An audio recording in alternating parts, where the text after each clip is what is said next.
Thank you for coming today, and thank you for being patient and waiting for us. Um, This is the 10th presentation of our Native Narrative Speaker Series. The series is part of our permanent exhibit, Here, Now, and Always.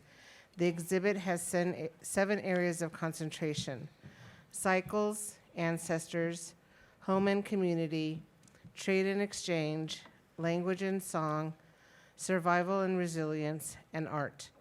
The Native Narrative Speaker Series is generously funded by the Edward and Maria Gale and the Gale Family Foundation, and I can't thank them enough for continuing this support for the series. It's my pleasure to introduce Lauren Aragon, Penny Singer, and Patricia Michaels.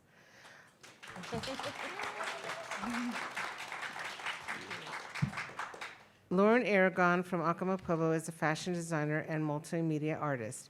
He grew up on the Acoma Reservation, surrounded by family, art, and traditions. Aragon was influenced by the pottery his grandmother's made, garments by his aunt, and jewelry making from his uncle. His mother was especially influential on his artistic journey, as she was an artist, a seamstress, and a teacher. He received his bachelor's degree in mechanical engineering from ASU. As he emerged into the art scene, he began to re-explore his artistic roots and the use of modern techniques to reimagine traditional designs of the Acoma Pueblo people and create illustration, sculpture, jewelry, and fashion designs. In 2023, Aragon launched Towering Stone, a men's luxury and lifestyle fashion brand based in New Mexico.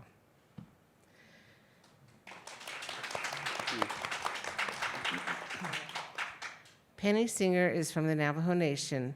Inspired by her mother's teaching, she quickly grasped the fundamentals of sewing and taught herself different techniques such as applique, various stitching methods, tailoring, fitting, and other elements she uses in her line of wearable art. She graduated from the Institute of American Indian Arts, where she studied photography and film documentation. Singer has received many accolades and prestigious awards at SWAIA, at the Herd, the Idleburg, and several other art shows around the country. Her work has been featured in several worldly publications: First American Art Magazine, Native Peoples Magazine, and Vogue Fashion Magazine. She has participated in many public and private fashion shows and has been invited to showcase her work around the country.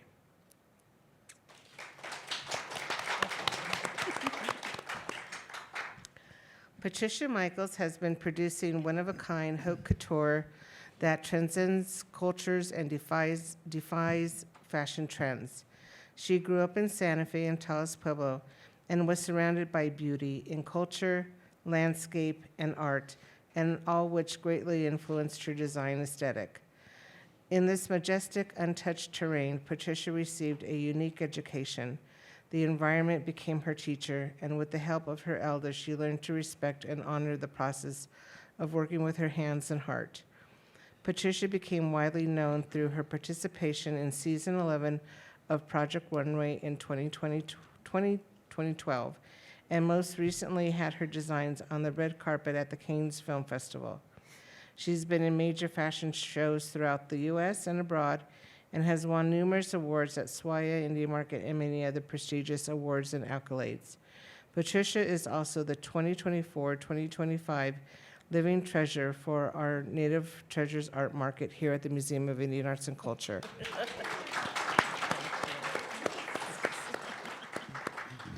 First of all, I'd like to congratulate you all on your amazing shows during Indigenous Fashion Week. That was an incredible event. I hope that some of you were able to attend that. Thank you. And congratulations to SWAIA for putting that on. That was amazing. Before we go into that discussion, let's first talk about how you each started in fashion. Can you tell us how you decided to become a fashion designer? And we'll start with Patricia. Okay, here to talk you today. Hello, how are you? Thank you all for being here. I started by the first time I could pick up a cloth sitting next to my mother, and she would alter all the clothing that I wore for ceremonial clothing and powwows because nobody makes our regalia. So being the youngest, I had to alter constantly. And the first time she told me to hold a cloth, I was ripping apart a ceremonial garment so it could fit me and we could resew it. And that's when I started. Lauren? I didn't have no passion for fashion at all growing up.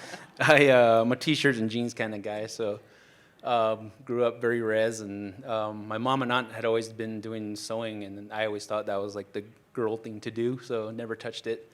My grandfather, on the hand, was really more traditional and really heavy into education, so he was the one that pushed me toward getting a solid education, and decided to go into engineering, which was based off of all my interest in sci-fi and all that stuff growing up. But it wasn't until 2009 when I attended the Santa Fe Indian Market for the first time and saw the progression of the arts in Native art and the incorporation of technology. And with my background in engineering, I felt I could put my hand into art and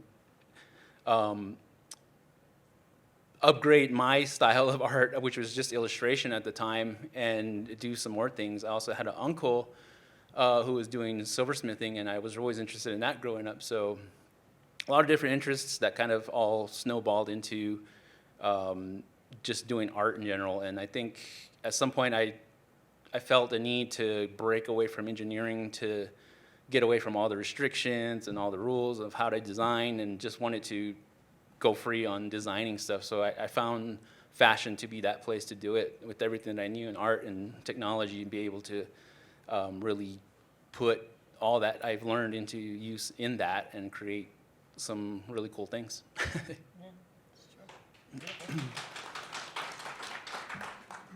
And Penny? Hello, hi.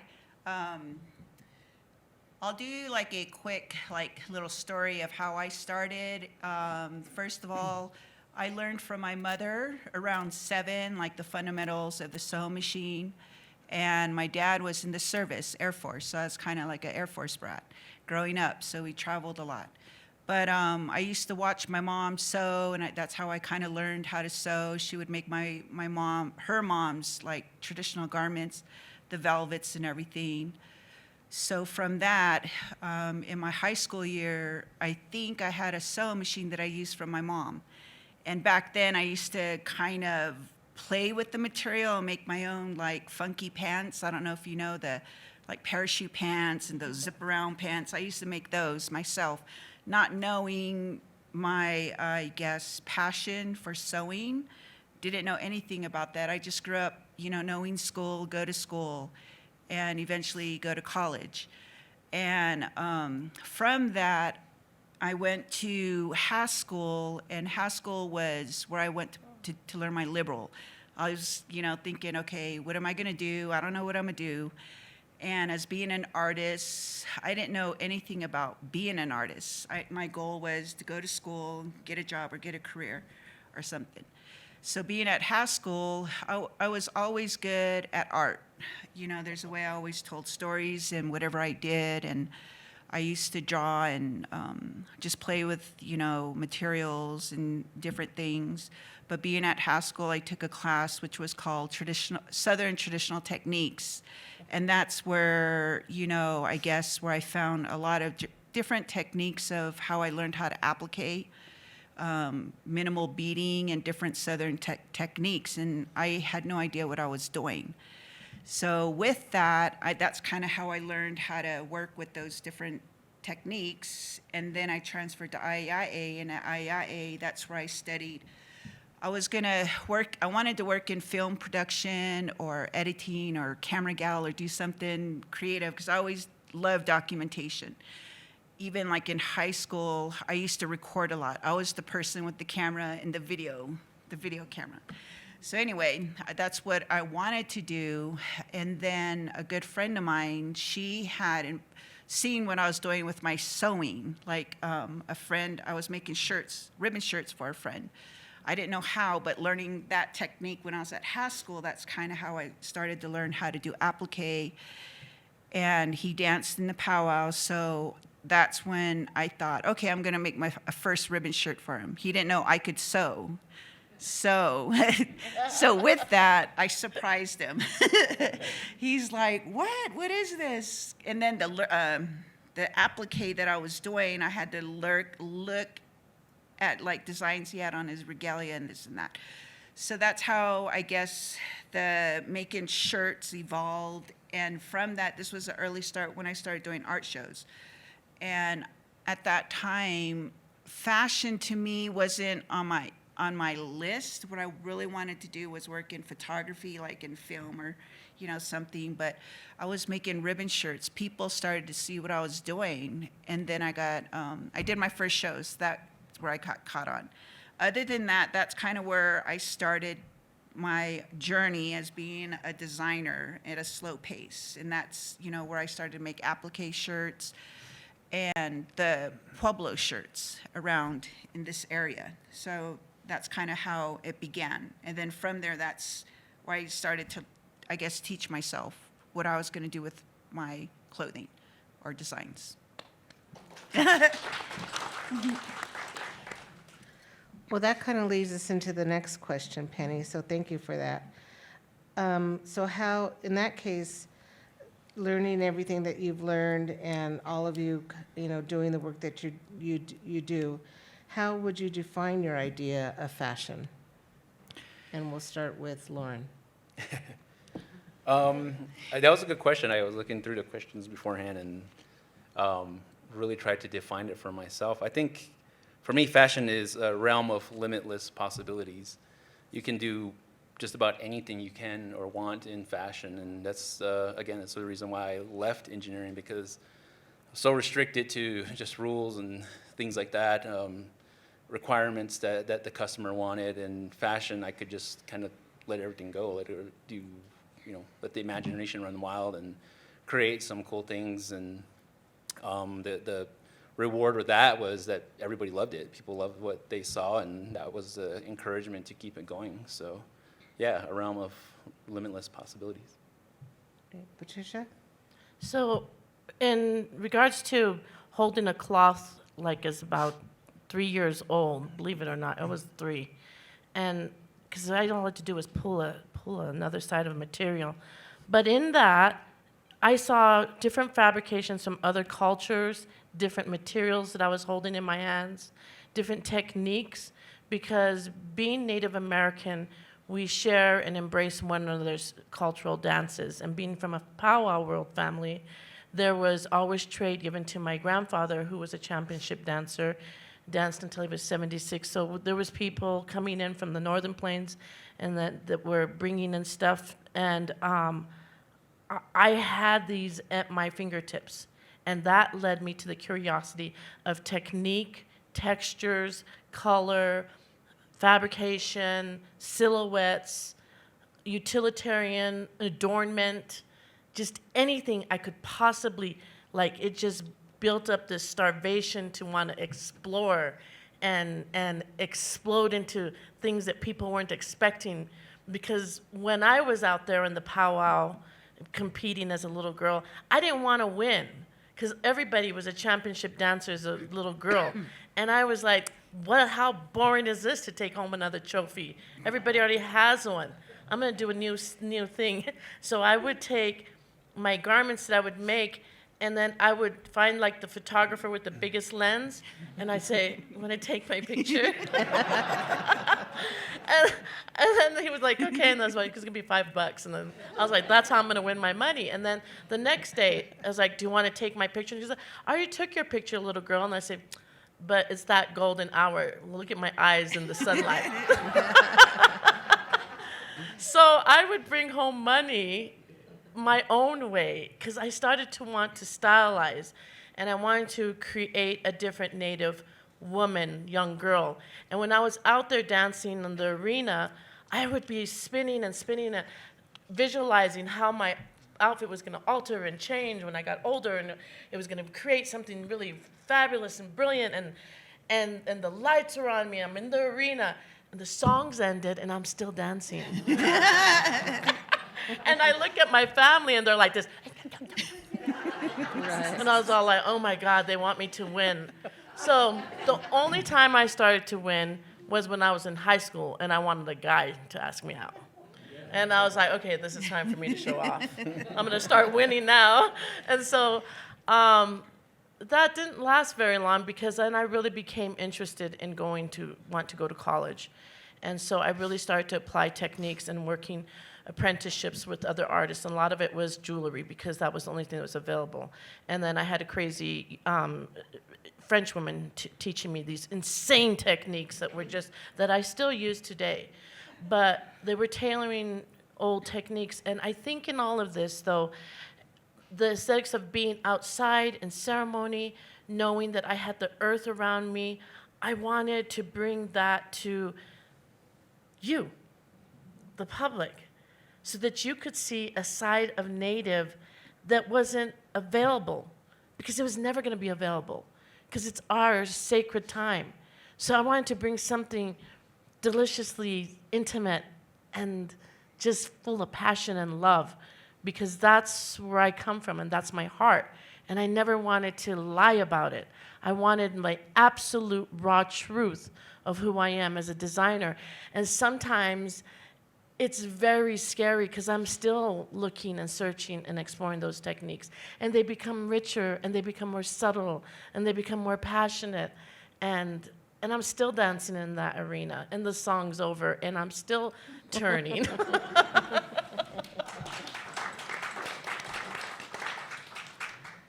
And that's another segue into the next question, because you talk about your influences, but who, as a fashion designer, has influenced you? Who was your favorite designer, past, present, that you can talk to? Because I know that you talk about the land and the earth, and you have family, you all have family, but is there a fashion designer out there that's really influenced you? As a kid, I remember going into the library looking at Balenciaga, Christian Dior, and then as I grew up and started traveling the world, I loved Prada, Fendi. I loved the contemporary Gucci. I loved Ralph Lauren for bringing Native American garments to the stage. Before I knew it was taboo that he, should have asked a Navajo or a Plains Native. But I celebrated techniques that were very bold and that gave form. And when I saw like Ralph Lauren and Isaac Mizrahi do the totem pole, I thought, oh, now I can be a Native fashion designer. It's true. It's so true. People are going to love me. And then I did my critique with beautiful Nick Cave, Chicago Art Institute, who's the sound sculpture artist. And I brought in a collection that was inspired by Ralph Lauren, Plains Natives, and then Isaac Mizrahi. And he was like, what's this, Patricia? And I was like, it's my Native collection. And he goes, no, but what is it? And I said, it's my Native American collection inspired by Navajo textiles and Northern Plains garments. And he goes, but it's not you. And I said, but I am Native. And he goes, but where's you in it? And that's when I realized that I could actually be me, and I didn't have to do what the world expected, and that I could create what was Native American to me. And then I could then further appreciate all these other designers, who they are and what they're doing. And Joanne bought one of my first pieces that was from that collection at Chicago Art Institute, and it's the ledger drawings. And thank you so much, because it bought more textiles for me to paint on. But, but it's things like their brilliance and their ability I've always wanted to do, but they have huge houses to accomplish it. And we don't. But we're going to, because that's our goal. We're going to have these huge houses. And we're going to share these huge houses for better production and textile fabrications, and so that we can be just as fabulous as they are in quality control and production. And because now we have the brilliant designers who then can bring our energy together to make these a reality for Native Americans as well, not just for Europeans or American designers. We're going to do this now. Great, thank you. Lauren, do you want to tackle that question? Who your influences are? Yeah, I think early on, I just kind of flipping through magazines to find inspiration to bring a lot of stuff to life. My first inspirations were my aunt and my mom. They did a lot of our traditional garments and menswear and for ceremonies that we had back home. And I always didn't agree with them buying prints that were from like Joanne or anything, because none of them were like truly Acoma Pueblo. And that was my goal, was to really try to get something more authentically made or printed for my use and what I wanted to do. And that really kind of put me on a quest to start studying who is who in fashion. And some friends of mine were really encouraging and had known about Virgil Ortiz. So him being Pueblo and doing the pottery thing, that just resonated with me. So that was probably my biggest inspiration in the start of fashion. And the engineering side of me, the sci-fi side of me, just started looking more and more into different things. And I discovered Alexander McQueen doing all kinds of unusual things, to say the least, but just very inspired by that, and just how that kind of touched the rock and roll, the goth, and just the dark side of the things that I like, and just wanted to start incorporating some of those elements into my work. And lately it's been Guo Pei, Philippe Plein, and just other Native designers that I'm starting to discover who are really trying to push fashion forward with the more futuristic twists. So I find that really, really interesting, and the technology that they're incorporating into their work, 3D printing, laser printing, or whatever. And it's, that's all a big inspiration to me. And again, just the whole advancement of technology, wanting to incorporate that into my work. So I'm still tip of the iceberg, so I'm excited to incorporate a lot of those ideas into my work. Okay, and Penny, your influences? My influences is probably my daily living, or what I do. I love fabric, and it's like I'm very picky on what fabric I choose to use. And I guess with what I do with when I make my jackets out of the like plain prints, instead of like designing a fabric, I guess in the beginning, that's how I design fabric for myself. I use like big, bold, abstract designs, and I just play with it.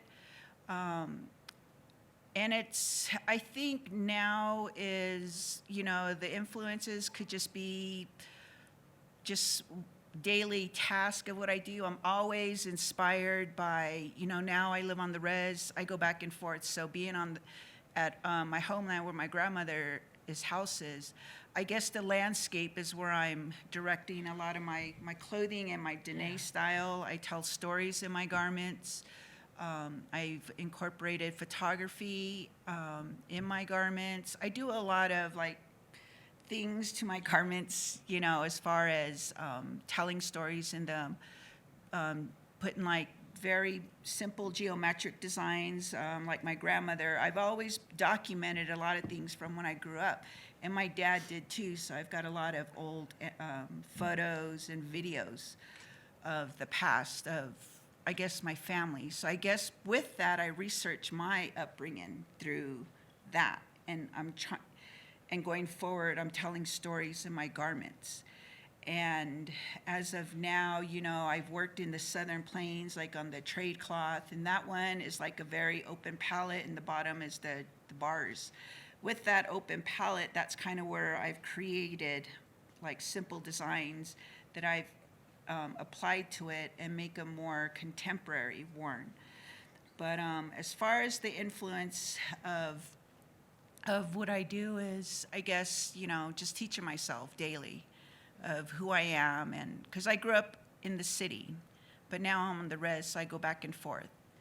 So, I guess that's where you see a lot of my work is, it's just me, I guess, and I share it with everybody. And a lot of times people recognize my work and there's always a story behind it, which is kind of cool. I always hear stories about people telling me, yeah, I wore this and this is what happened. I'm like, okay, that's cool. So, I guess my humor is also in my garments. I don't know, but yeah, so as far as designer or who I look up to, I didn't grow up in a fashion world. My world was everything, not that. I do what I do. But my good friend, she brought me into the art world, and that's kind of where I visually saw a lot of artists, but I never thought I would be an artist. But here I am, artist, designer, and it's just something I love and what I love to share with everyone in my garments. Thank you. And Lauren, you touched base on this a little bit too when you were talking about technology. So as a designer, do you prefer traditional illustrating styles, possibly using paper, pencils, sketch pads, or are you strictly looking into now digital medias, and technology now? So I'd like to get your take on that from each of you. And since you kind of talked about it, I'll start with you, Lauren. Sure. Growing up, I did a lot of illustration. Even had a side business, high school through college, to designing greeting cards, and used a lot of that money to pay for books, stuff like that. I get stuff for the girlfriend, whatever. And so that I have my hand in illustration growing up, and so I love the pencil to paper. That's my weapon of choice when I start doing design, and it's usually on a napkin, whatever I can write on, draw on, and just start putting ideas down on paper. But for the quick abilities, the digital platform is there for that, and being able to.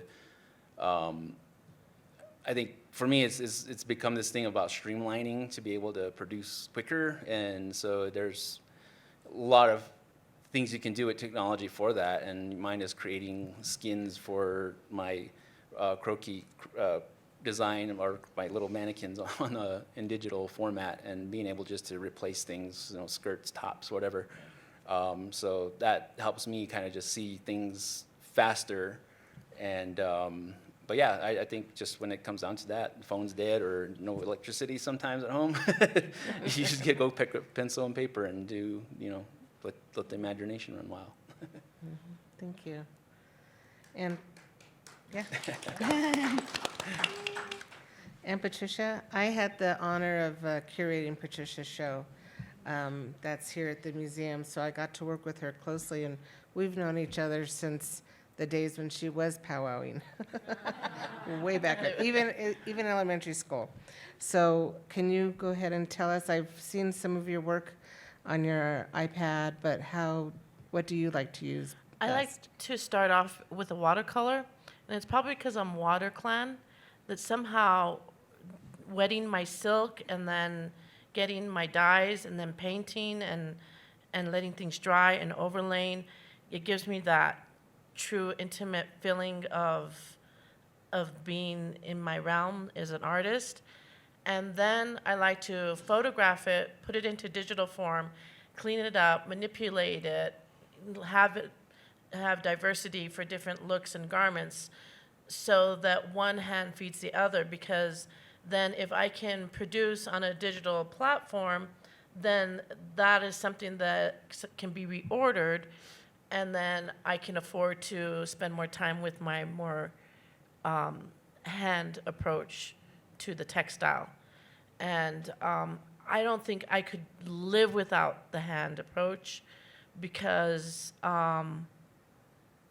there's a magic that happens when your hand is doing the work that a computer just can never, ever capture. I can go through so many of the tools on a computer, but it still is never going to be the same. And when people step into my space and they see it, it becomes the feeling of what happens on my table. Because before I do anything, I always start with a prayer, because each paint stroke, I want people to feel something beautiful, and they're going to be taking it home into their sanctuary, and they're going to be wearing it on their body. So I want them to have that beautiful feeling. I don't want to invite anything negative into it. So sometimes the computer, when it's not functioning, whoa, I just want to punch the screen. And that's not okay. It can't keep up with like my ideas, which your hand can really be bold and fast with. But then the computer can be fast for other things. Anyhow, now I'm getting crazy. Thank you. We like crazy. It's all good. And Penny? Question again? Illustration, pen or pencil, Oh. digital, what do you like to use? Or is it just all up here? It's pretty much all up here, but I travel, I'm on the road a lot. So a lot of times I get inspired by just driving or landscape or what I'm listening to. I like to, I do draw, I sketch, and I've actually designed some garments, I think, last year. Of what I designed 10 years ago. I have like this blue sketchbook with some stickers and old stuff, memos and notes, but I'm not much of a writer. It's like maybe 30 pages out of like 10 years, but I just write ideas. And I guess maybe in my early phase of when I started to do this, I think then I didn't think it was the right time to do it, because I still needed time to understand what I'm doing and materials I'm using and what I'm gonna apply to it. So I do sketch, and it's just, I do better with pencil. I don't really work with color, I just work with black and white. So I, will call this idea like horses and teepee or the dragonfly through water. And it's just a design, simple designs. And then from that, I will go to my table and I draw with a ruler. Because a lot of times when you see my garments, it's just lines. I don't really do intricate designs, not unless it's small and I draw with the sewing machine. But on the sketchbook, I, will, kind of sketch out what I want to do, and then it will sit there. And then in my dreams, I get a lot of stuff when I sleep. Like when I'm sleeping, I'll wake up with an idea, and sometimes I'll have a paper and pen, I'll just write something down. And I'll just leave it at that, because the next morning I just feel like, whoa, what was that? I guess that's being excited to do something, but when it comes down to designing it, it takes a while, because all that energy, and then I'm just so like, oh my gosh, I can't stop. So I just stop and I just put whatever was sitting there, I just fold it up and I just put it in my sketchbook. And I also have other stuff that's been sitting in drawers for like 5-6 years. And I finally take it out and I'm like, okay, I'm going to finish you. But it sits there. But, I have like my favorite materials. I have like designs in the sketchbook that I've, designed. But now I'm going to start kind of working in like digital. I've played with it and I think I'm ready. And then I've been dabbing, like maybe going into print my own material, which is something I've been wanting to do for so long. But with all these sketches and stuff going on, that's kind of how, I sketch and design for my future stuff.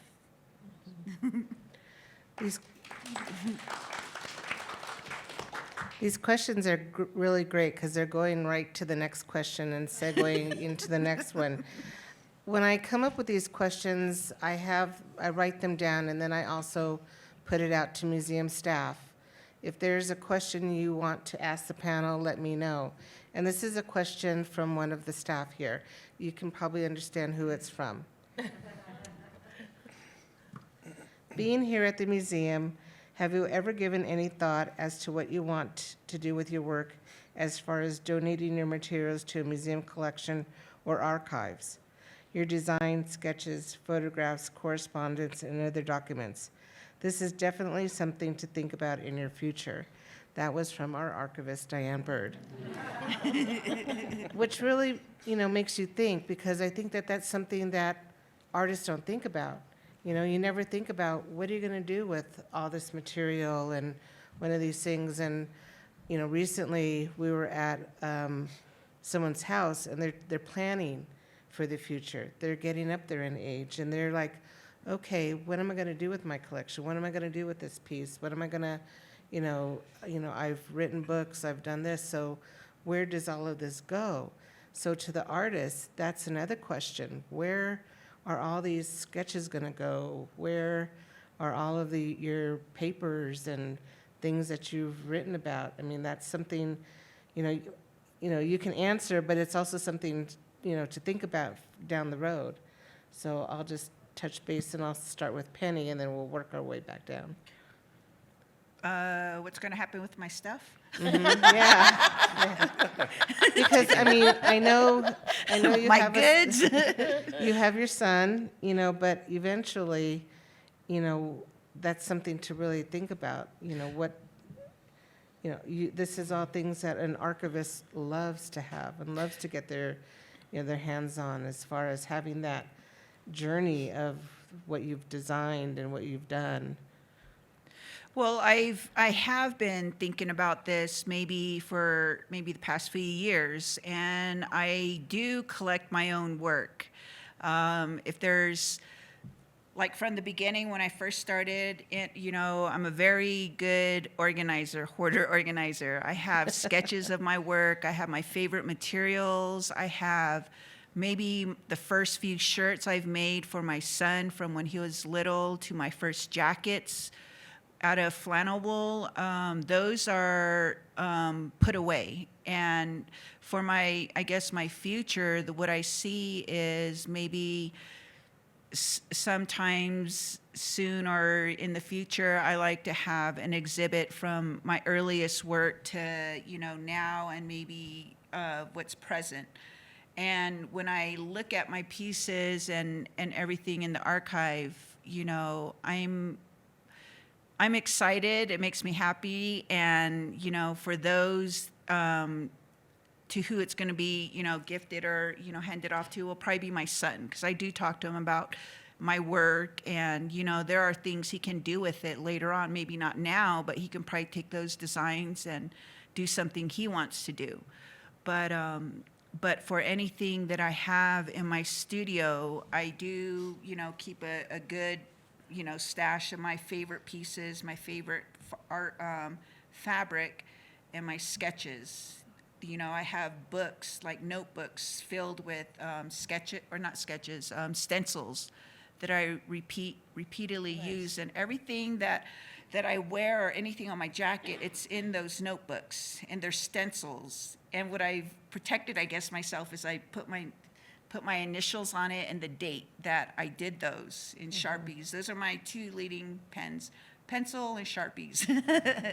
But that's kind of, where I see myself, and, that's what I think about the future for my work. And I have done a lot of documentation and photography, all the write-ups and stuff. They're just sitting there. So, that's kind of, what I hope to do with them, maybe in the near future, have an exhibit of, from my beginnings to now. Thank you. Lauren? Initially thought it'd be kind of cool to just be buried with everything like a pharaoh. Take it all. No. I think, I think Penny touched on a good point, where as natives, we're like hoarders. We'll keep anything and everything, and, I'll save that for later or for another project, whatever, even like scraps of fabric. I mean, I have bags of scraps of fabric, still don't know what to do with it. But I'm totally down for giving things as gift to museums or wherever. Or I've always been told, man, your stuff looks really great. Like, you do such high quality work. It's this museum quality, as I've heard so many times. And it's like, yeah, it'd be great to get my design work into there. And again, I think, just like Penny said, it would be great to see the progression And it's even cool just to see your progression as you go back through things, looking for stuff that you've done in the past, or I save all my patterns the same way, and always use it for other things. Somebody wants a piece from an old collection, dust off those patterns and make that piece for them. It's for me, it tells a story. For sure, it tells a story about not only myself, but of my culture and where I come from. Was the whole goal in the beginning, was to really educate people about who we are, where we come from, and working to inspire future generations to know that we don't have to just be stuck in doing things in clay and pottery. We can take this art and transform it into other things, into more modern art pieces and fashion, film, whatever. So I feel that, I would love to get my pieces, more things into museum or into collections, and have that showcase to tell that story, to inspire future generations to follow that path, or find their own path. Great, thank you. So I was always told to donate to museums and famous people. That way, that's already a good archive. And it looks good on the resume. So, it's like there's pieces that I wanted to donate, and it's like, oh my God, no, this person wants to buy it now, so I can't donate it. I had these wonderful books where I had dyes and how much of a dye I was using for this to achieve this color and that color, and just all kinds of archives of imagery, photos, and I'm gonna cry. But I had 2 floods, so I lost everything. And I would say WaterClan, okay. It's like, that's just the way it goes. And then there was a fire too in one of my storages, so I lost everything there. I've learned that my archive is by sharing my knowledge a lot. I just taught the San Domingo girl how to take her beautiful embroidery in 4 hours, how to do Photoshop, Photo Sketch, all these different digital tools, so she can, keep her embroidery but do something more contemporary. And she said, I've been trying to learn for 4 years, and I said, well, a lot of times the tools we need as Native isn't in 4 years of an education. It's just, we just have to listen to one another and then share one another's tools and techniques. So I'm all about sharing resources, information, building upon that, because then our voices become larger and more pronounced and celebrated. And I think it also heals some of the fear that, oh, what's going to happen to my knowledge and everything that I have? I do so much work with my 2 beautiful children. We do so many shows together and techniques, and I couldn't be more excited and proud to have beautiful children that celebrate art. And yeah, I've got things in museums, and some museums are asking me to purchase more. And I will give something to you guys. Don't worry about it. You heard it. But one thing that's really great about the computer now, though, after the last flood I had, is a lot of it is archived in that, because I lost books that were signed by Fritz Shoulders and Alan Hauser, people that I sat with, and Agnes Martin, just people that I loved and embraced that said nice things to me in the books they gave me. And I think it's those like little intimate, and all my crazy patterns. I had at least 1,000 patterns of really, dresses and coats. Some of the coats had 36 patterns for just one little coat, and that was destroyed. So when you think about, get it to a museum right away before it's destroyed, you do start thinking of how you want to really preserve all of this, because it's really important. There's no better time than the present to start sharing and preserving and sharing and preserving and sharing and preserving. Because, but I always think about potters. When something of mine gets lost or destroyed, I always think about potters, when they put something in the fire and it pops and it breaks and it cracks, they have to start over again. And they've always been my champions. They've always been my heroes, because anytime I get too crazy and elaborate, because sometimes I don't know how to edit, I just like keep going, and then I'm like, oh God, you need to edit now. And that Tim Gunn voice goes in your head, Patricia. And I'm like, okay, I know. And he's like, I know it's always you because your place is this crazy mess. And you need to edit. So let's take this apart. And so always loved to go to pottery because of its simplicity in shape and form. And what it symbolizes is this life that's inside of it that feeds us, either in ceremony or water or in food. And that's how we're raised as Native Americans, is to learn how to use that pottery in our day-to-day life. And so without the pottery around me, if I don't go sit and look at pottery sometimes, then I don't feel grounded. And I need that. I need that all the time. I guess being a Gemini, flying around all the time, it's like, pull me down, pull me down. That's how I think of archive. And so, take care of all your imagery best you can. Start giving it away. Right. Thanks for being a potter.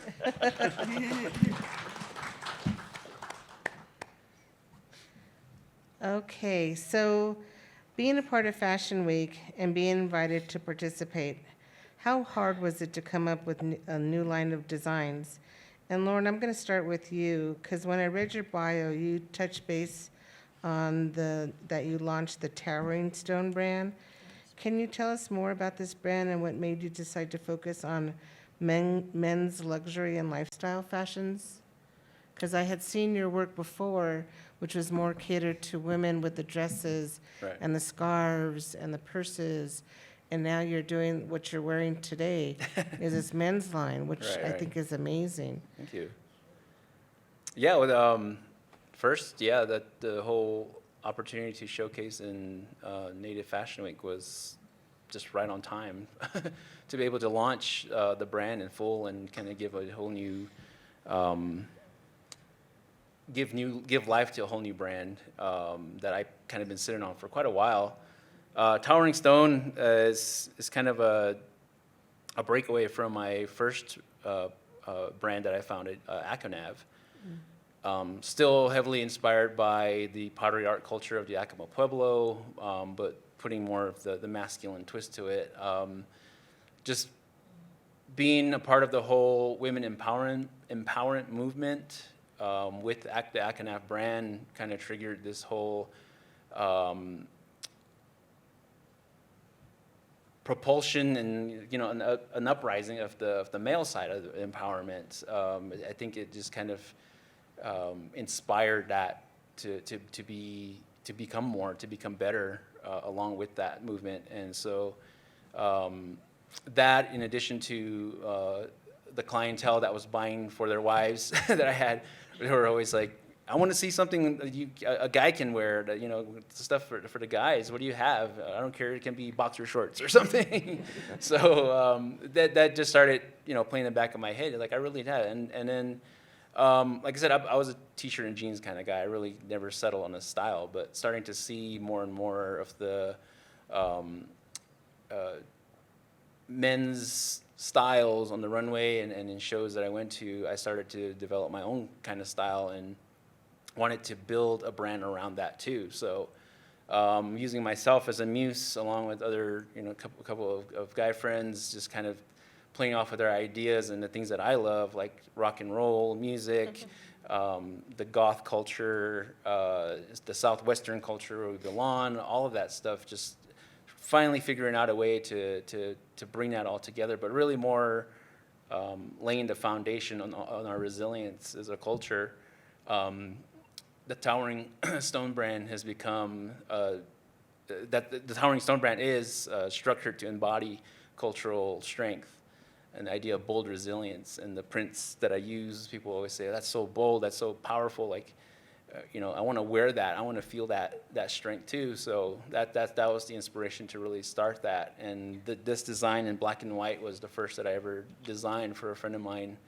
And he kind of blew it up for me, so I really had to follow through a little bit quick on that and then start developing more. So I didn't launch Towering Stone, the name, until just late last year. Just really thinking about, overthinking as I usually do in everything, and just trying to figure out, how do I want this to stand as a name. And Towering Stone is just representative of our culture, the strength of our culture, and a representation of the Acoma Pueblo culture. And the logo is basically the corner structure to standing Pueblo structures that still stand today as a sign of our continued strength and resilience.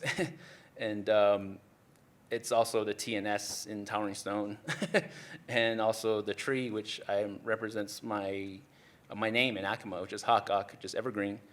So it's a threefold kind of logo that I came up with, and that itself kind of propelled the whole brand to just start building on that idea. And so that's what Towering Stone is.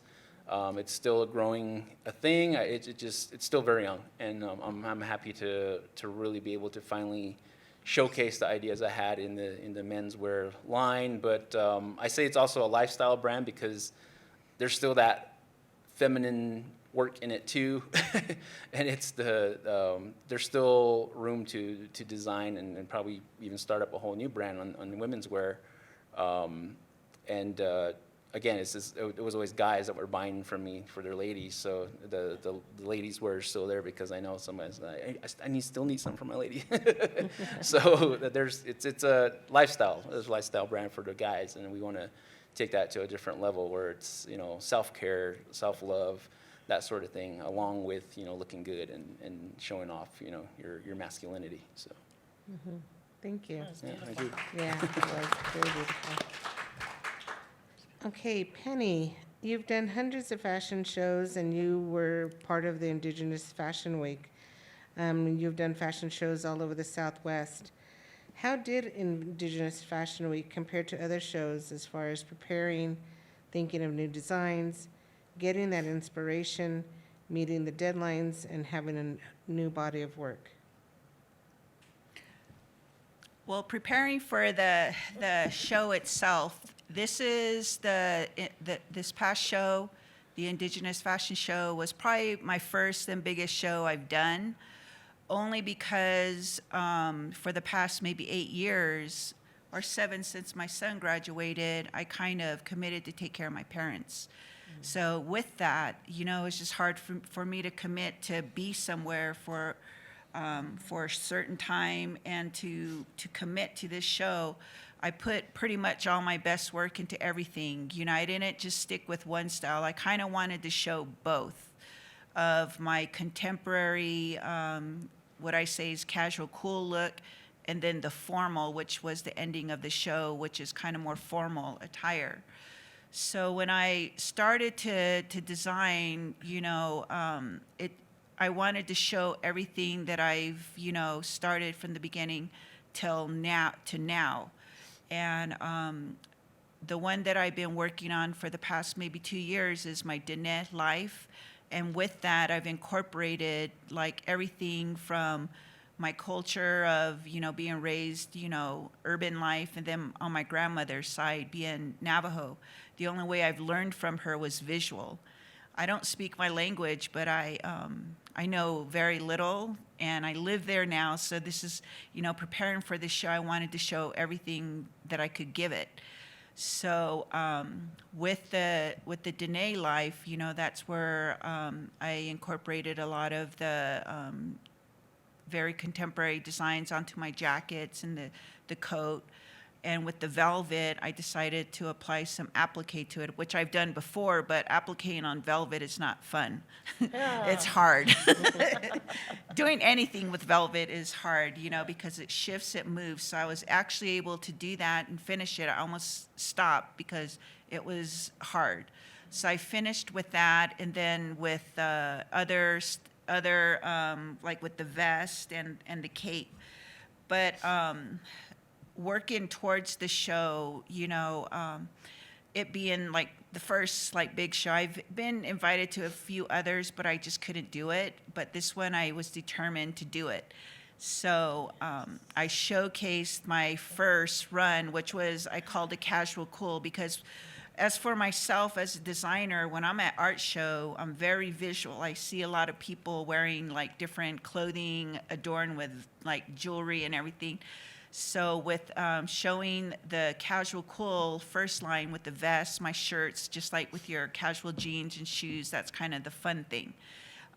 Then the second part was I called it the Formal Fierce. Or Formal Fire, because, you know, just with black attire and just like with the cape itself or the jacket I designed for it, it kind of is like the icing of your garments, like with, you know, with what you choose to wear it with. But that was, you know, just my way of just showing my style of work in two different ways. But getting ready for the show, it was a lot of work, and I did it, and you know, I was very happy with the show, among with some really great designers. So that's, you know, preparing for the show. That's kind of how I, you know, prepared for it, in, you know, different ways of like from my shirts to vest and the wearable art that I do.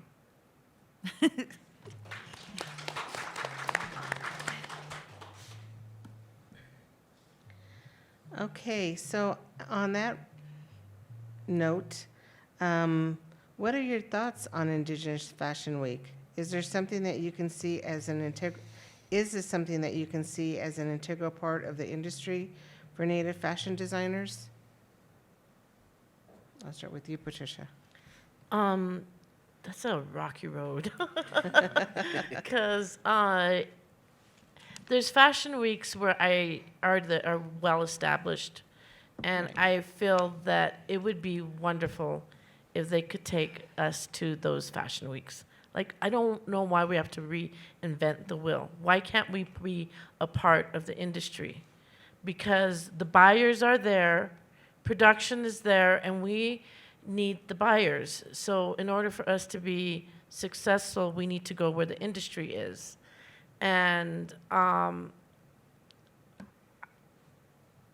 it happens during the Met Gala this year, so a lot of people are going to go to the Met Gala, yeah, because it's all about fashion. And so we're competing against a machine that we shouldn't have to be competing against. I'm not saying I didn't love it, because I get to express a collection, and I'm such a sucker for, oh, just give me one more task, I'll do it, you know. But I feel that we should use these resources to take us to the industry. I would love to go with you guys to Manhattan or to Paris or to Milano, you know, to do the fashion show there. It would be such a celebration. The Venice Biennale had, you know, indigenous people from all over the world doing the different events at the Biennale this year. And it was so well celebrated. You know, they took indigenous people to the show. So I think we'd be right on trend to go to the show. Right. Lauren? Yeah. No, I totally agree with Patricia. I think that was my goal in the beginning too, is like, let's take this fight to them. We deserve to be on the very same runways as Dior and all these big designer brands, and to showcase on those levels is great exposure for us. It creates an awareness to our existence and all the things that we're doing in fashion. Not only that, but just our lives in general, and the things that we're trying to, you know, make more aware of, our difficulties, our challenges on the reservations. And so I always took it as an opportunity to be on runways outside of Native fashion or Native runways, to be able to tell that story, to educate people about who we are, where we come from, and that we're not all about fringe and feathers. You know, we got other cultural things that come through that make us unique in the different tribes that we're in. And I think that was kind of my stand against it, is like a lot of the things that come through are always from like Plains tribes, and now everybody thinks that we're all the same, like that. So I put it upon myself to challenge that, and then just try to make people more aware that we're all different. We have our different beliefs, and Southwest is way different than people on the East Coast. So I think it's a good thing. It does help promote and bring more awareness. But again, I agree with Patricia. Like it happens at the wrong time. It's really off season, and there's other bigger things happening. So it would be cool if they could, I don't know, in my opinion, base this around during Indian market. This is like the one biggest collective Indian Native American event happening here in the Southwest. But I'm gonna give it a chance. I want to see where it goes and what can happen. But there's definitely room for improvement. Things that I've grown to understand how a runway or fashion show should run. Exactly, bringing the customers, bringing the people that are going to actually, bring some, breathe some life into the brands that are going to be showing on the runway, that sort of thing. So, but I think it's a good thing, and we shouldn't give up on it. But again, I still feel we need to definitely put our names on those major runways that happen on New York, Milan, wherever. Yes. Penny? Oh, question again? I'm all. We were talking about the importance of Indigenous Fashion Week. Well, with the Fashion Week, again, they had mentioned, the time of the show, it was good, but then again, it would have been like a really good time for it to, the way I think is maybe a little bit towards, during India Market. I know they do have the fashion show there on Sunday, but I can't do that show because I'm, really busy at my booth. And I've always, thought, wow, this would be a really good, good time for it to even maybe begin like in the middle of the week of India Market. But as far as the show itself, it was good. I really enjoyed my time and showing my work there. But again, for myself, I just come in and do the work. I'm not very like behind the whole fashion show and this and that. I'm learning as I go. But as far as the show itself, I think it would, really benefit a lot of us, and maybe a week, midweek of Santa Fe Market, because that's when a lot of our collectors and buyers are here. And I'm sure there'd be other people really interested to see us Native designers in our realm of art, and where us designers are coming, what we do, and the show itself, get a different a view of what we do. But that's kind of where I'm at.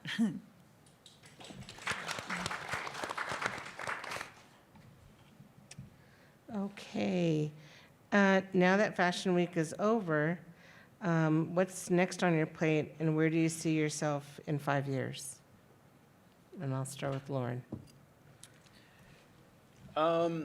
Right now, it's definitely all focused on growing the Towering Stone brand. I really envision this brand to be able to outfit anyone in head to toe. I'm happy to have some help with that, assistant designer, to help me create things outside of just the garments, hats, scarves, more bags, bags for men, and some shoes. So just really trying to expand on that. And I've played on starting to make some pants and bottoms. So my focus now is to try to expand the collections and make that become available during Indian Market. But one of the biggest projects I'm working on right now that's finally come to fruition is a native fashion film, first of its kind native fashion film, based on a story that was written by a friend of mine in the film industry. Her and Mesa Mountain Film crew out of Albuquerque, native film crew. We all got together and just started thinking up some ideas. We had seen some things that were released during one of the film festivals overseas with a brand that showcased like a story using all the fashion from this brand in the story. So we were inspired by that and wanted to try something in native fashion with that. So my work will be the biggest feature part of that in a film called Made for Her. And at this point, we're trying to build up some funding. So shameless plug. If you want to go out there and support us in our efforts, we do have a fundraiser happening right now. It's called Made for Her, a native fashion film, which is what we just launched a couple weeks ago on social media. So check it out. The story is a really cool story. I don't want to give away too much, so I want you guys to go and find out for yourself what this is about. So I'm excited about it. So I get to jump back into doing some women's wear and doing some really elegant type things and something we're actually gonna, I don't want to say, but yeah, it's really exciting. I'm happy. That's the next thing I'm really trying to focus on, and on top of that, getting ready for market. So, and a bunch of other projects that I can't speak to at the moment. Thank you. Thanks. And Patricia? So after I did 4 months of shows, there were 16 shows that I did, and I didn't have one day off in 4 months. And I was telling people that I was in the Olympics. And I said, and I was like, don't worry, it's Special Olympics, and here's my medal. But Which actually was made by Anthony Lovato. So the Living Treasure from the previous year gifts the current Native Treasure living artist an item. So every year, so next year Patricia will gift somebody, whoever that might be, something beautiful cloak. beautiful. Yeah. But nonetheless, so after the 4 months, I didn't have much time for anything of social media, branding, and I kept telling my children, they're like, Mom, we want to help, we want to do something. So I'm leaving to Nashville Monday to go spend with my son, and we're going to be doing a branding campaign with my work. And we're going to be doing a short film as well. And I'm also going to be doing arts in residency with the Institute of American Indian Arts for 8 weeks. And I'm going to teach the students there, at least 8 students. We're going to do a little mini show at the end. And then I'm going to be working with some really fun techniques with some of the departments. And then I have a garment that it went to Switzerland for a show. And then I have some other film stuff that I can't talk about right now, but some fun, projects. Just finished a coat for Kevin Costner's red carpet film for the Dr. David Bearshield, and he was the consultant, Native American consultant on the film for Native American accuracy, so that there's no faux pas stuff. And then and so it's coming out in Indian Country today, and something else I forget. But doing some still red carpet fun looks, working with people on that end, and there's some really cool techniques that I've been working on for the past couple years, and some of it will be revealed at this year's Indian market, and it's really exciting because it's kind of feeling that, once again, that hands-on collaborations of what but you'll see it. When you see it, it's going to be really beautiful. It's going to be really elegant and just gorgeous. So, and then going to keep bringing people to this fabulous installation that we've done this year. And I'm going to try to get Nick Cave out here to do a lecture, Nick Cave and I, because I think he would bring a lot of inspiration to artisans. The way he speaks about art is so enlightening and is so profound, and it opens up your heart to new experiences that I want to share who my favorite college instructor was with everybody.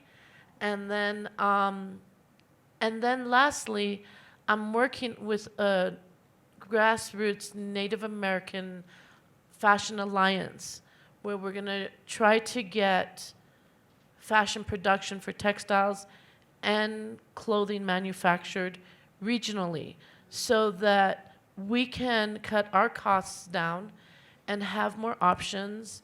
And that way, if we were to do New York Fashion Week, we could meet the demands of the orders. Because right now, I'm afraid for fashion, for Native American fashion, if we don't elevate our production capabilities where it may go. And I want us to keep this momentum at a beautiful, exciting height.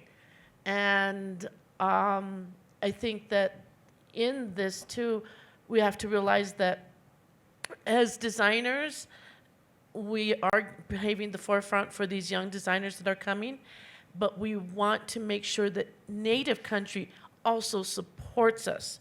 Because if you look at any other country in the world, Fendi is supported by Italy, Prada is supported by Italy. All these designers that are in their country are supported by their own people. So I want the Native industries to start helping us, because when it comes to ceremonies, we're the ones who dress them. So, I think it would be a nice turnaround, too, that they start helping us. Yeah. And Patricia, I have a question for you. Seeing your fashions on the red carpet, how does that inspire you to do the work you do? Do you work towards an event like Indigenous Fashion Week, or do you work to design to the person wearing the garment? Definitely to the person wearing the garment. Like when Tantu called me, I had her design in an hour. I just thought of this beautiful forefront woman who has graced our Native American screen with all honesty and strength behind her. And I thought of a headdress as the skirt. And I was like, oh, this is she. This is so her. She's given us this honor. And then for Dr. David, he's so flamboyant and he's so fun and he's just like full of life that I made these huge flowers on one side of his jacket. And they smile with his smile, so that when he's wearing it, he's so accomplished that you want to celebrate that vibrancy of his personality. So I definitely look at my subject, and even when, what's his name? The rock and roll dude, so sexy, he's the sexiest one. Lenny Kravitz. When he wanted jeans, I put my handprints on his butt. I appliqued my handprints, and I remember my assistant was like, can you just trace my hand? I said, no way, this is my hand.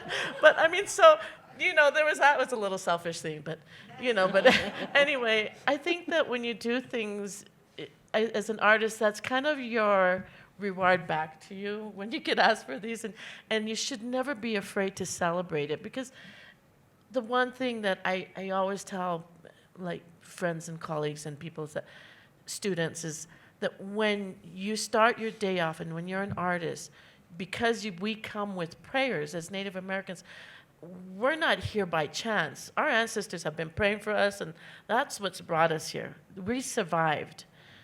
And so use those prayers that have brought us here. And don't be afraid for that journey and to celebrate that creativity. Use that time to honor all those prayers to make the best of who you are. So that's how I do that. Great, wonderful. So I know you're going to be working with students at IAIA, and congratulations. That's a wonderful opportunity to give back to your alma mater. So this question to all three of you: what advice would you give a young person who is interested in becoming a designer? Penny, we'll start with you.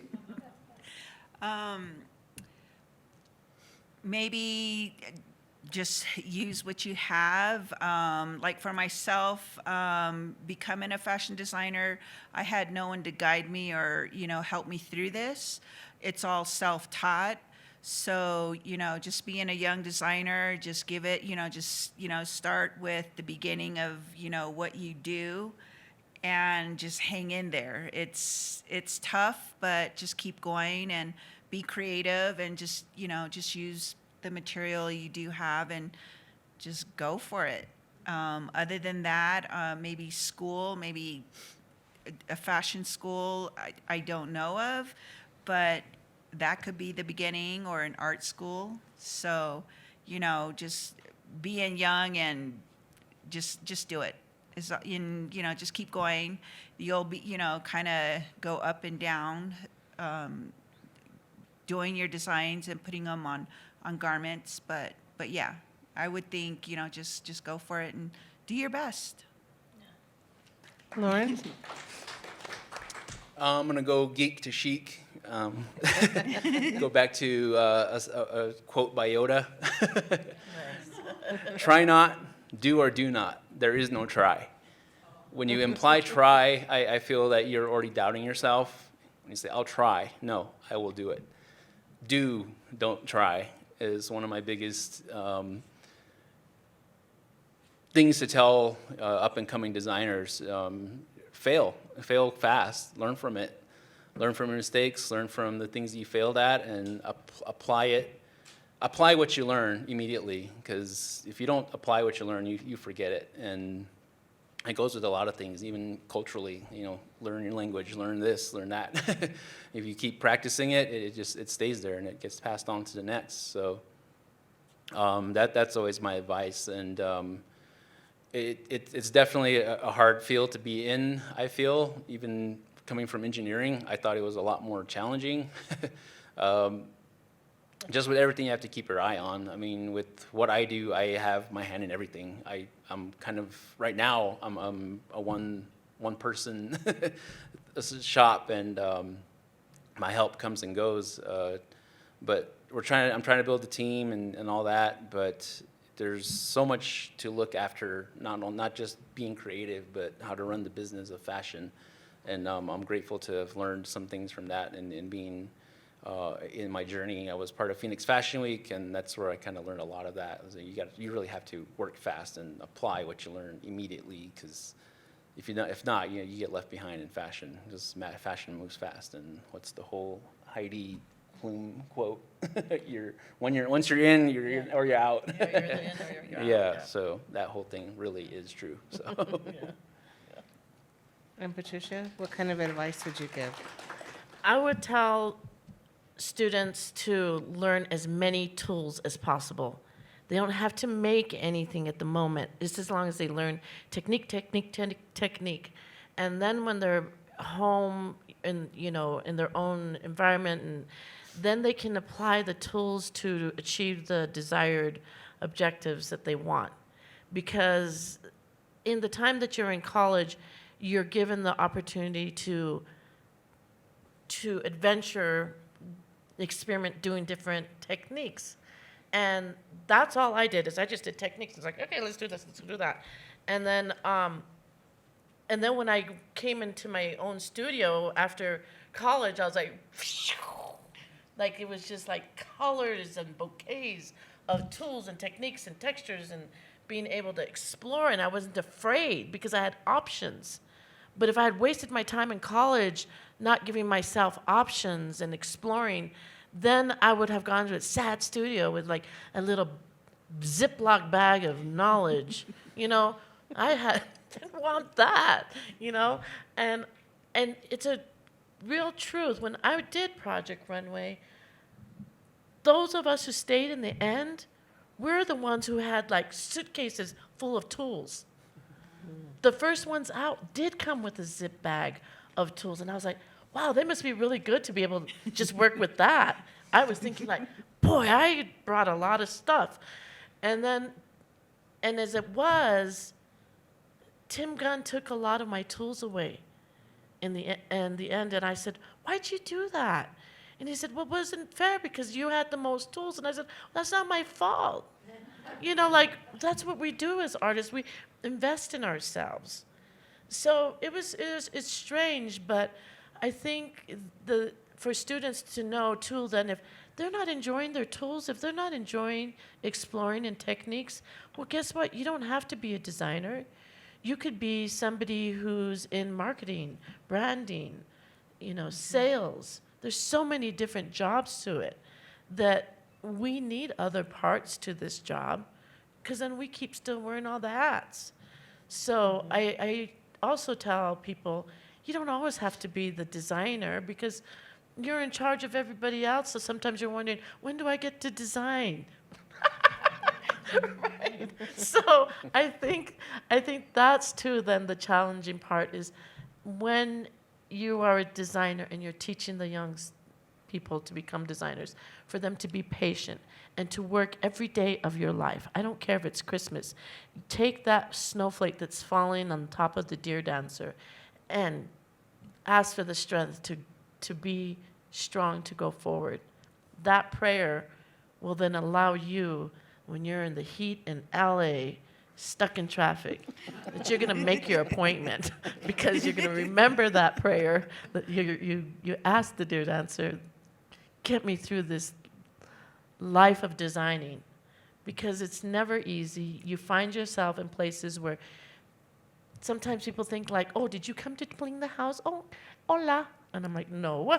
And they're like, oh, thank you very much. Are you from India? And I'm like, no. And then so being the only Native American out there traveling the world sometimes is so difficult because we don't exist. We still don't exist.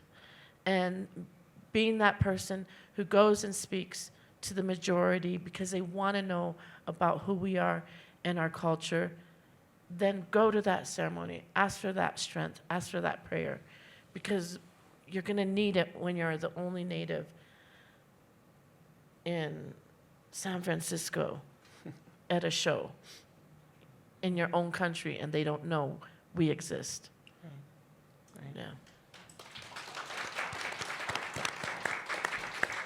And thank you for saying that, Patricia, because that's one of the things that I talk about with our permanent exhibit here now and always. And I was just interviewed for something, and they asked me, well, what do you want this out of this interview? What's your takeaway? And I said, that we're here, that we're still here. And I even don't like using the word still, because we've never gone anywhere.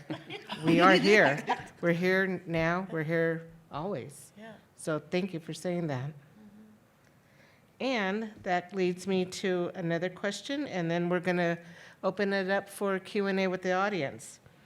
And you kind of all talked about this. So what is the hardest part of being a fashion designer? And I'll start with Lauren. For me, I kind of had to list this, actually. I'm going to look at my little notes here. For me, it's always try not to overthink everything. That's my biggest flaw, I think, is just overthinking a design sometimes, or I feel like I overthink a design. Another part of being a designer is just letting go. I have so many things I don't want to see gone. That goes back to the whole hoarding of your work and hoarding of things. You put so much effort into what you make, and you kind of hate seeing those things go, but it brings joy to other people. So that's really the ultimate reward with that.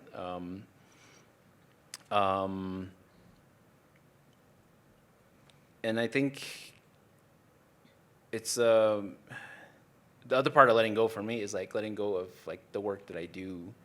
It's so hard to find somebody who can work along the quality that you need for your work. So.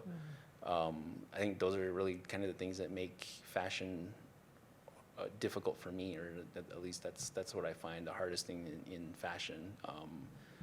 Patricia said that trying to find somebody who can make your garments with the quality that you need, with the,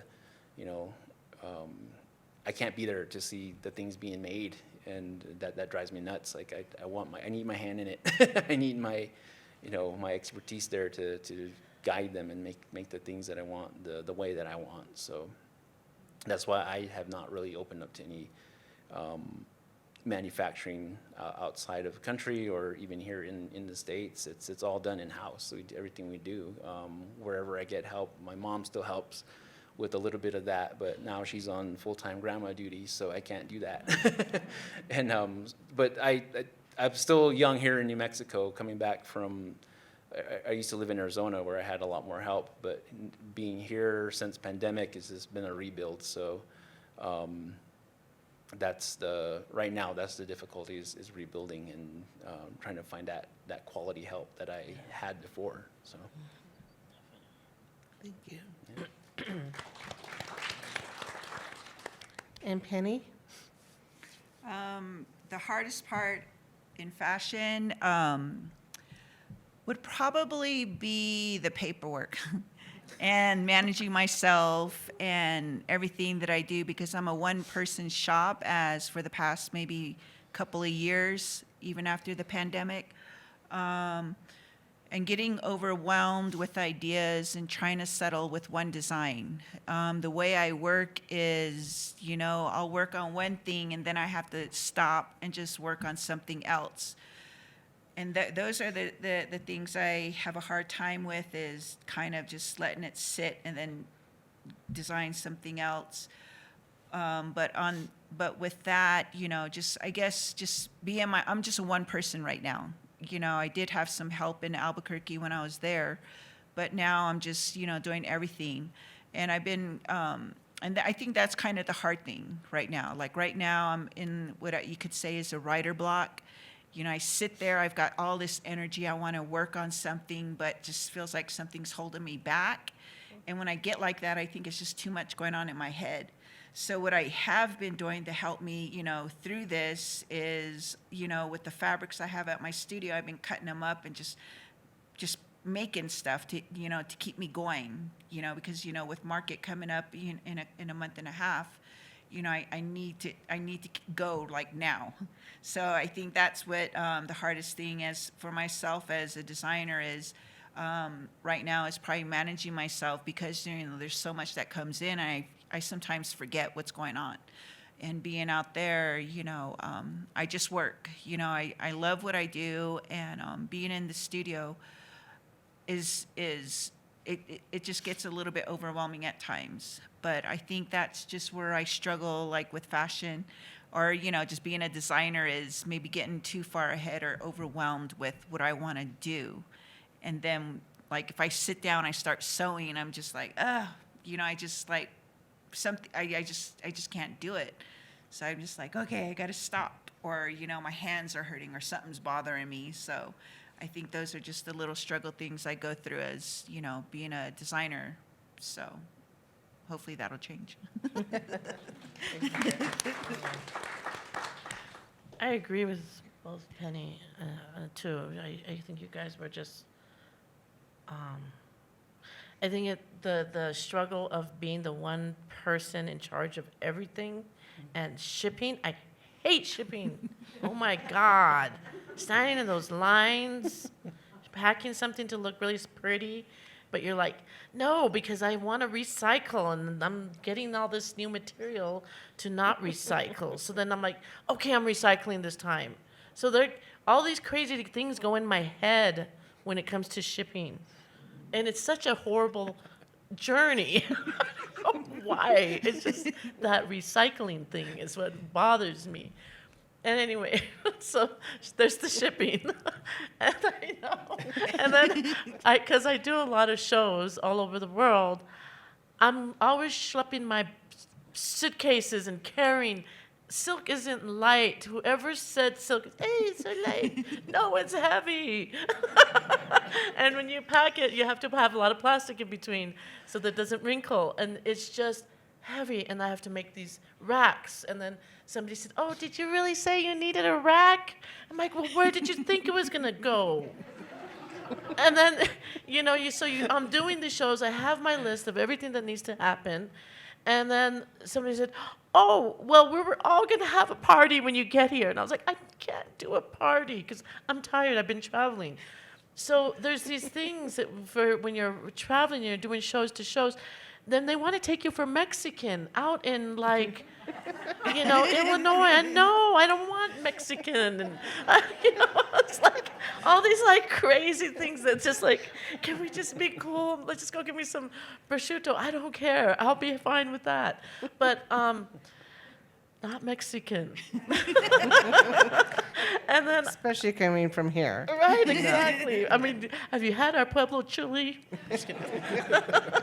So then, and then I think that when doing these shows and doing these events, then you have models and they come in and they're like, oh, it's cute. And you spent a whole month making it and they're calling your garment cute. And they didn't shower. So I have to tell them, turn around, you need to go shower and put some deodorant on. Didn't anybody get the memo? Did anybody read what I had to say? So I think when you're doing these events after events and you've already told people 100 times, and then the day of the show, somebody says, how did you want the hair and makeup? And I'm like, pressing my little storyboard again for the last time the day of the show, send, and then my back goes out because I have to repeat myself. And if I didn't know what I was doing, how come then I just did 16 other shows and they all went through, and then you last show didn't know what my hair and makeup looked like. So it's things like that that people don't understand, that there's a routine that happens and there's a reason it happens. And there's reasons why I say, take a shower. And if you have a lot of perspiration, bring some paper towels and put them under your arms, because this is for real. This is a condition. And I want to use you in the show, but if you can't be honest with me, and I'm sorry that I have to be blatantly true, but this is silk and it costs, just before I paint on it, because I buy quality silk at wholesale, this silk, a yard, is $70 a yard. So do you really want to mess it up? And I mean, I might sound like I'm complaining, which I am. You didn't ask. What's the hardest thing about fashion? And there's all these little nitty-gritty details that go into it that people don't understand. So that when you're on and you're out there at the show and you're taking a walk, you're actually like, is this happening? Wow, it's a standing ovation. Wow, I never get to see my shows. I wonder what they look like. I'd love to see one of my shows. Boy, people really, really liked it. That's also really frustrating because you're like, I never get to see my show. Because backstage, even if there's a monitor for you to look at, somebody goes, Patricia, come on, let's take a picture before I go out there. And I'm like, yeah, I wanted to see my show. I wanted to see my show. But then you're looking at the beautiful girl and you're like, oh, she showed up. She's so gorgeous. How could I say no to her? She showed up again this year, taking such beautiful care of herself. How could I possibly say no? So then I stop, and I look at the rest of my crew, and I'm like, man, everybody looks so great. Thanks. Thanks so much for being so fabulous. So there's these moments, too, then, where there's that humble check. And I always pray before all the girls go out on the show. And I say a prayer with them, and either it's the eldest female that I ask to say it, and Tiwa, or a man to say it. And it's because I'm really grateful that from year to year that I have these beautiful people who help execute this last part of the hard work. And they take care of themselves year after year. And they show up in beauty and in grace. And if you don't take those moments to appreciate people like that, then what's all the hard work for? Yeah. Thank you. Okay, this is Q&A time. Here we go. And please speak into the mic. Okay. As Native American designers become more prominent, is appropriation a problem, or is that just part of the ecosystem of fashion design world? You know what? I don't want to be the native police. I just don't have time for that. If you're going to be a designer or an artist of any kind, have the integrity to do what's really you. And don't think that you're going to kid anybody. because everybody in the arts are sophisticated. We know where it comes from. So what do you want to do? Copy and paste? Do you really want to be that kind of artist? Because right now, I got too much fun things to do than police anybody. And I don't want it to become so scary that somebody, I can't wear that because it's got a native symbol on it, and now I'm afraid to wear it. No. Buy from the native. Hire the native. Because we don't need to be taught who we are or what we know. We are that person.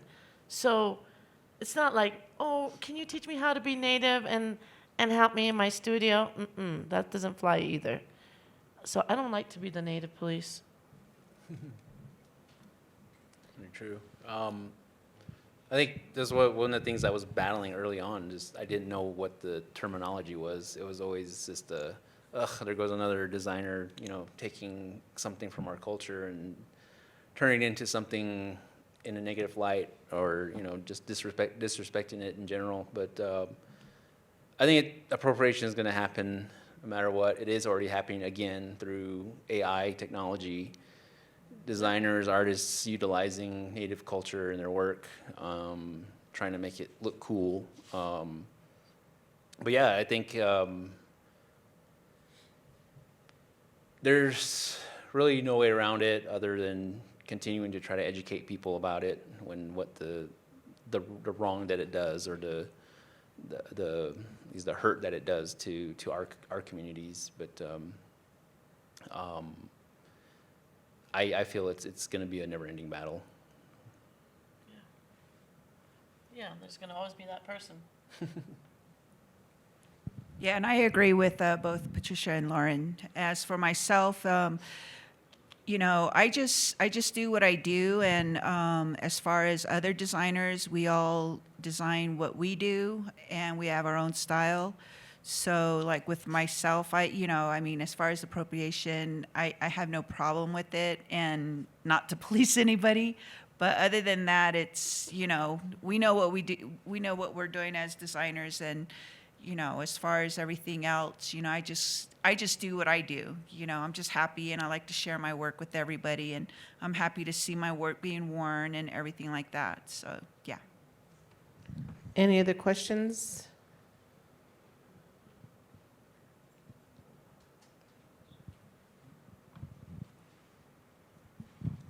This question's for Patricia Michaels. You had talked about your painterly approach, started the inspiration. Then you mentioned the very complex patterns. Wondering about the step in between, because when I think of your work, I think of maybe like a gown that's floating and layered. And so I'm curious if that starts with a sketch of what you're imagining, or if you're taking the fabric and draping it. Okay, so recently I decided to do a textile that was based on making ceremonial paper bread. And I hope you call it piki, and we call it pili. So I painted the same way I would paint, the same way I would make the pili. And it was so beautiful. And it was so ceremonious that when I see the finished textile, sometimes it changes, and then I'll drape with it. So it depends on what I go through when I'm painting something. And this, I just took and I just put it on the body as if though it was paper. And when the female walked in it, it just draped beautifully. It felt very ceremonious. Like I didn't take that whole process away. And then from that, I was like, oh, paper dolls. So then I was like, I want to do some fun paper doll dresses. And so, but then these ones are going to have a back, it's not going to be all exposed. so everybody, oops, forgot that. No, just kidding. And then so I did these, paper doll dresses, skirts, and pants. And it celebrate, it goes. Like I allow my creativity to flow into the next. So even if I were to start with a sketch sometimes, it just transforms into something different.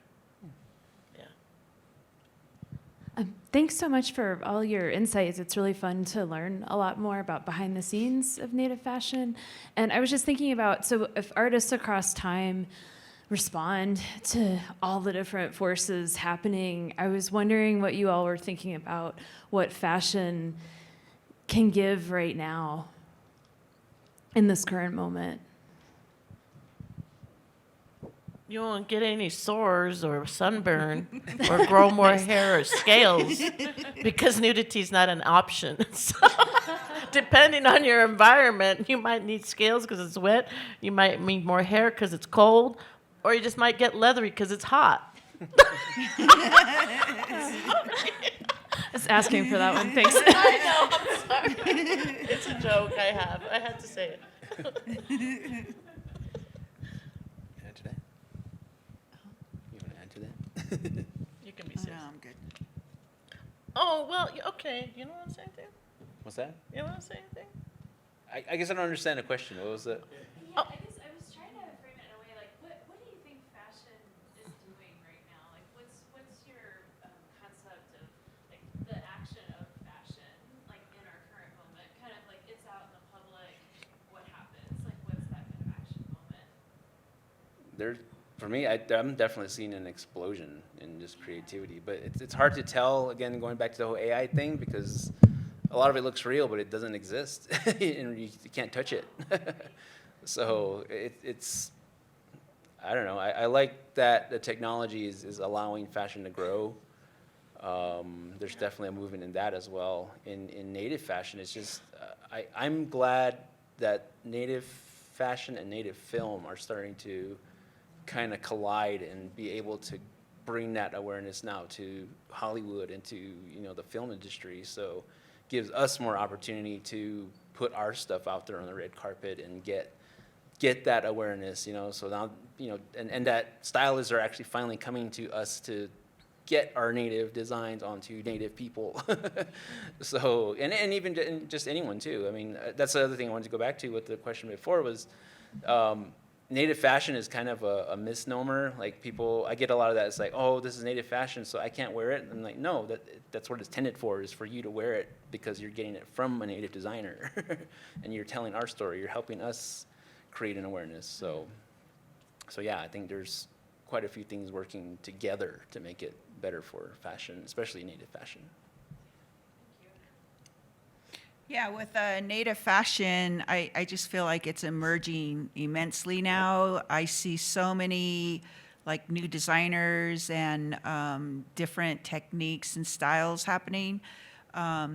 Like for myself, I like to just merge it into, you know, being stylish among, you know, whatever you want to wear with what we offer our style, you know, our designs too. You know, it could be a plain person, it could be a happy person, it could be an artsy person, but you know, it's trend and it's becoming stylish, and I see a lot of that now.